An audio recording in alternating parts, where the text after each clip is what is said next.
নেমু আৰু জালুকেৰে আলু ভাজি চাগে আপোনালোকে খাই নহয়নে মোৰ নিচিনা মই কিন্তু খুবেই ভাল পাওঁ তো বলক ভিডিঅ'টো আৰম্ভ কৰোঁ কেনেকৈনো বনাইছোঁ বলকচোন চাওঁ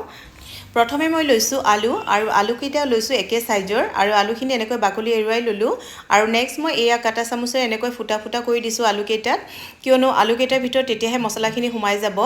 আৰু নেক্সট মই ৰেডি কৰিছোঁ এয়া পেনত দিছোঁ অইল আৰু অইলত মই এয়া আলুখিনি ডিপ ফ্ৰাই কৰি ল'ম আৰু এনেকৈ ঢাকনি দি দিছোঁ মাজে মাজে কিয়নো ভিতৰখিনিও সিজিব লাগিব তো এনেকৈ ফ্ৰাই কৰা হৈ গ'ল কমপ্লিট ফ্ৰাই কৰা নাই একচুৱেলি মানে 70% ফ্ৰাই কৰিছোঁ আৰু নেক্সট মই কৰিছোঁ এয়া আলুখিনি এনেকৈ চেপেটা কৰি দি দিছোঁ হেতাৰে এনেকৈ চেপি তো এইখিনি গোটেইখিনি এনেকৈ ৰেডি কৰি ল'লোঁ আৰু নেক্সট এতিয়া মই মছলা ৰেডি কৰিম আলুৰ বাবে প্ৰথমে মই লৈছোঁ জালুক 2 চামুচমান তাৰপিছতে আৰু নেক্সট মই এইখিনি ভালকৈ খুন্দনাৰে খুন্দি ল'ম আৰু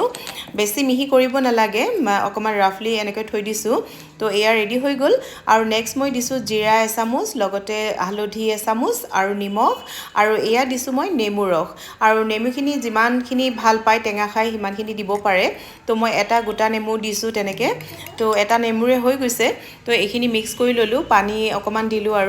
আৰু নেক্সট পেন এটাত আকৌ অইল দি দিছোঁ তাতে দিছোঁ কালজিৰা কেইটামান আৰু লগতে আদা নহৰু পেষ্ট আৰু সেইখিনি দিয়াৰ পিছতে নেক্সট দিছোঁ মই এয়া যিখিনি মছলা ৰেডি কৰি ৰাখিছিলোঁ তো সেইখিনি দিয়াৰ পিছত আলুখিনিও দি দিছোঁ আৰু লগতে এচামুচ ঘিও দি দিলোঁ ঘিখিনি দি উঠাৰ পিছতে নেক্সট মই অকণমান পানী দি দিছোঁ খুব বেছি 5 মিনিটমান সময় ৰাখি মেলি এইখিনি এতিয়া মই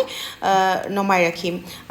আৰু নমোৱাৰ আগে আগে ইয়াতে দিছোঁ বন ধনিয়া পাত কেইটামান ধনিয়া পাত নাছিলে ধনিয়া পাতো দিব পৰা যায় তো এইখিনি মোৰ ৰেডি হৈ গৈছে আৰু এয়া এতিয়া খাবলৈ ৰেডি কৰিছোঁ আৰু সঁচাকৈ কৈছোঁ খুবেই টেষ্টি হয়